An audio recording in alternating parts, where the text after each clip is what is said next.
ఒక ప్రశాంతమైన గ్రామంలో యూకీ అనే చిన్న బాలుడు ఉండేవాడు. ఒక వర్షపు రోజున అతడు తన కిటికీపై వాన చూస్తూ ఉన్నాడు. అతని గదిలో పాత రంగురంగుల గొడుగు దొరికింది. అది మెరిసిపోతుంది. యూకీ గొడుగును తెరిచిన వెంటనే గాలుల తుఫాను చుట్టూ తిరిగింది. ఆశ్చర్యంగా ఆ గొడుగు అతన్ని మృదువుగా ఆకాశంలోకి లేపింది. పైకి ఎగరాడు. దిగువ ప్రపంచాన్ని ఆశ్చర్యంగా చూశాడు. యూకీ మేఘాల మధ్యగా ప్రయాణించాడు. తేలియాడుతున్న గొర్రెల బృందం అతనికి చేతులు ఊపుతూ మిఠాయిలను ఇచ్చారు.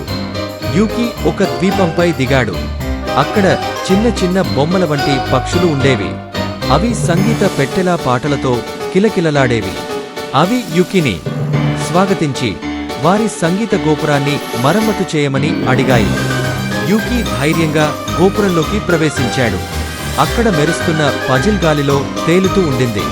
అతను జాగ్రత్తగా టైల్స్ ని కదిలిస్తూ సంగీతం మళ్లీ మోగేలా చేశాడు. పక్షులు ఆనందంతో కేకలు వేశాయి.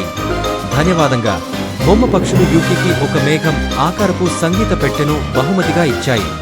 నీ ధైర్యానికి, దయకి గుర్తుగా అని చెప్పాయి. యూకీ చిరునవ్వుతో దానిని ఆలింగనం చేసుకున్నాడు. గొడుగు మళ్లీ తిరగసాగింది. చేతిని ఊపుతూ యూకీ మేఘాల జల్లుల మధ్యగా తన ఇంటికి దిగిపోయాడు. తన గదిలోకి వచ్చాక యూకీ ఆ సంగీత పెట్టెను తన టేబుల్ మీద ఉంచాడు.